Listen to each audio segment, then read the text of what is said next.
followed by delegation of Netherlands.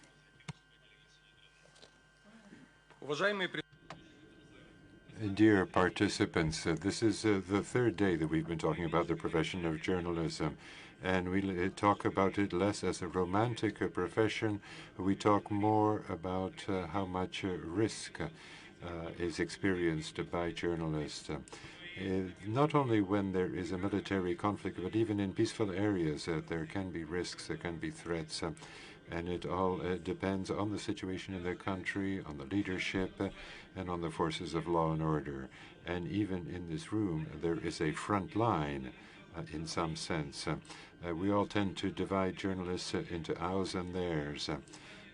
At the beginning of this session, the introducer even, one of the speakers defined journalists as the watchdogs, and that was in the morning. And freedom for sense of was something that we have seen on T-shirts in this room as well. But for a few days, we've talked also about Sobuzhny, a Ukrainian journalist who has died. But we don't talk about the United States, England, France, and Canada. They are delighted with the new Ukrainian authorities. But these words of praise about Ukraine include the following: new freedom. This was said by Kurt Volker, who said recently in public that freedom of expression is in good shape and it's improving. Now Ukrainians now have the possibility freely to express their opinions. Now the words of Kurt Volker are not perceived as interference in the internal affairs of Ukraine. We're used to this. I mean, this is the policy of the most democratic country in the world. I mean, they can allow themselves to do that. They have hundreds of military bases all around the world and the largest military. But in 2016, at the time of the elections in Germany, I produced a few reports about what I saw at polling stations.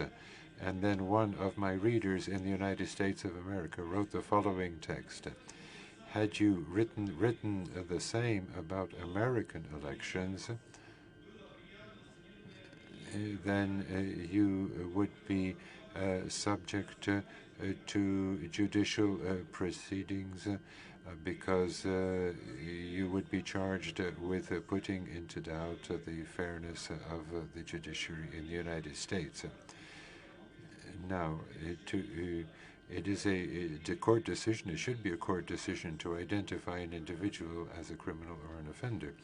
So we believe that information about volunteers in Donbass, about the shooting down of the Boeing, yes, that was a terrible tragedy, but the decision of the court will come down in 2020. But from the very first moment of this tragedy in 2014, it was pre-decided that it was the Donbass volunteers and the Russians who were to blame, and that was a decision or judgment handed down by media in